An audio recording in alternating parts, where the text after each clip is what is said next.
آج کی ہماری ویڈیو حضرت لوط علیہ السلام کی قوم پر آنے والے عذاب پر ہے۔ اردن، شام اور اسرائیل کے درمیان ایک علاقہ تھا جو انتہائی زرخیز تھا۔ اسی علاقے میں صدوم کے نام سے ایک شہر آباد تھا۔ وہاں طرح طرح کے اناج اور قسم قسم کے پھل میوہ جات پیدا ہوتے تھے۔ اس شہر کی خوشحالی کی وجہ سے اکثر لوگ مہمان بن کر ان کے پاس آیا جایا کرتے تھے۔ شہر صدوم کے لوگ ان مہمانوں کی خدمت کر کر کے تنگ ہو چکے تھے۔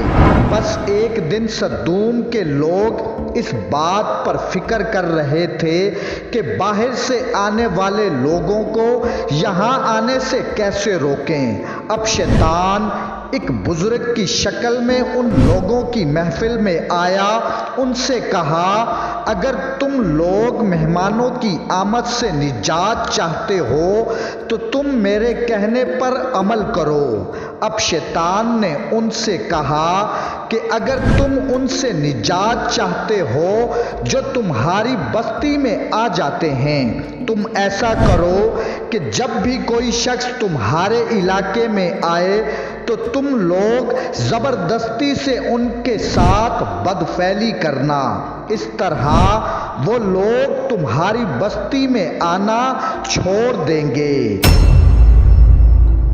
اس طرح بدفعلی کا یہ گندا کام شیطان سے ان لوگوں نے سیکھا، اور پھر رفتہ رفتہ اس برے کام کے یہ لوگ اس قدر عادی ہو گئے کہ اپنی عورتوں کو چھوڑ کر مردوں سے اپنی شہوت پوری کرنے لگے۔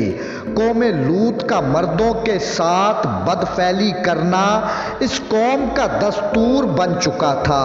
یہاں بے حیائی عام ہو گئی تھی۔ حکمران، سردار، غریب، ہر گھر گھر میں یہ عمل پھیل گیا تھا۔ بھری محفل میں یہ لوگ اس فحاشی کے کام کو کر کے خوش ہوتے تھے۔ ان کی کوئی بھی محفل اس بدفعلی کے کام کے بغیر ادھوری سمجھی جاتی تھی، اور خاص طور پہ مسافروں میں اگر کوئی خوبصورت لڑکا ہوتا تو یہ لوگ اسے اپنا شکار بنا لیتے۔ اب اللہ تعالیٰ نے حضرت لوط علیہ السلام کو شہر صدوم کی جانب بھیجا۔ حضرت لوط علیہ السلام اللہ تعالیٰ کے برگزیدہ نبی تھے۔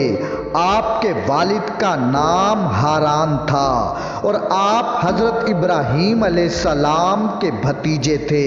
حضرت لوط علیہ السلام نے انہیں توحید کی دعوت دی اور بدکاری کے اس گندے کام سے انہیں توبہ کرنے کا حکم دیا۔ حضرت لوط علیہ السلام نے ان سے کہا، تم لوگ بے حیائی کیوں کرتے ہو؟ تم عورتوں کو چھوڑ کر لذت حاصل کرنے کے لیے مرد کے ساتھ بدفعلی کرتے ہو۔ حضرت لوط علیہ السلام اہل صدوم کو دن رات نصیحت کرتے رہے، لیکن ان پر اس تبلیغ کا کوئی اثر نہ ہوا، اور ان لوگوں کو حضرت لوط علیہ السلام کا سمجھانا بھی برا لگتا تھا۔ اب حضرت لوط علیہ السلام ان لوگوں سے فرمانے لگے، اے لوگو، اللہ سے ڈرو، تم ایسی بے حیائی والے کام کر رہے ہو جو تم سے پہلے اس جہاں میں کسی نے نہ کیا۔ اگر تم لوگ گناہوں سے باز نہ آئے تو عنقریب تم پر عذاب آئے گا۔ لیکن وہ پوری قوم ہنستی رہی اور یہ کہنے لگے کہ ہم کسی عذاب کو نہیں مانتے۔ اگر تم سچے ہو تو دکھاؤ کہ ہم پر کون سا عذاب آتا ہے۔ اب اللہ تعالیٰ نے آسمان سے فرشتے بھیجے جو خوبصورت نوجوان کی شکل میں تھے۔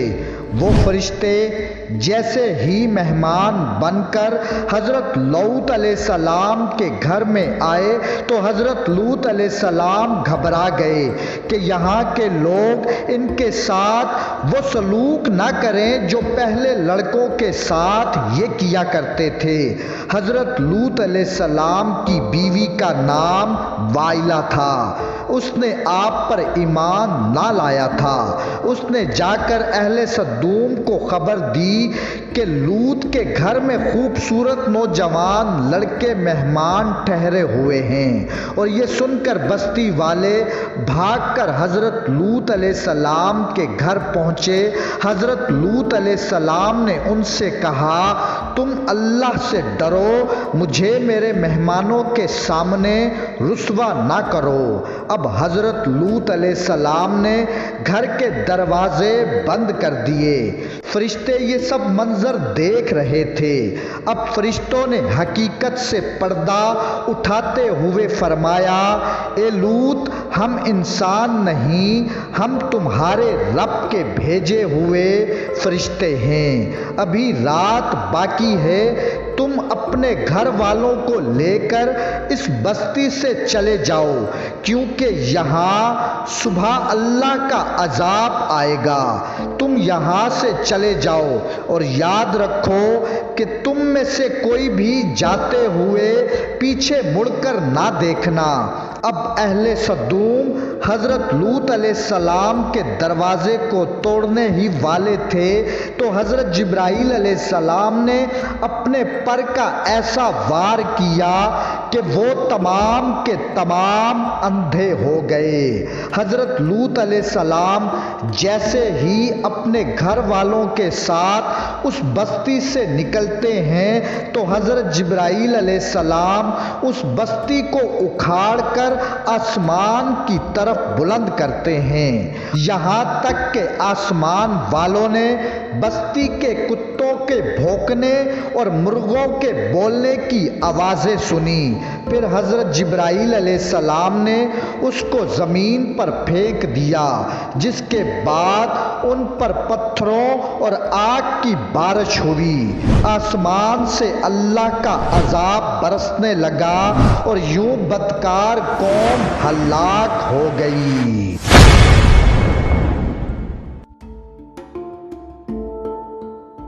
اور آج بھی حضرت لوط علیہ السلام کی قوم پر عذاب کے نشانات زمین پر موجود ہیں، تاکہ انسان غور و فکر کرے۔ بے شک اللہ جو چاہے وہ ہو کر رہتا ہے۔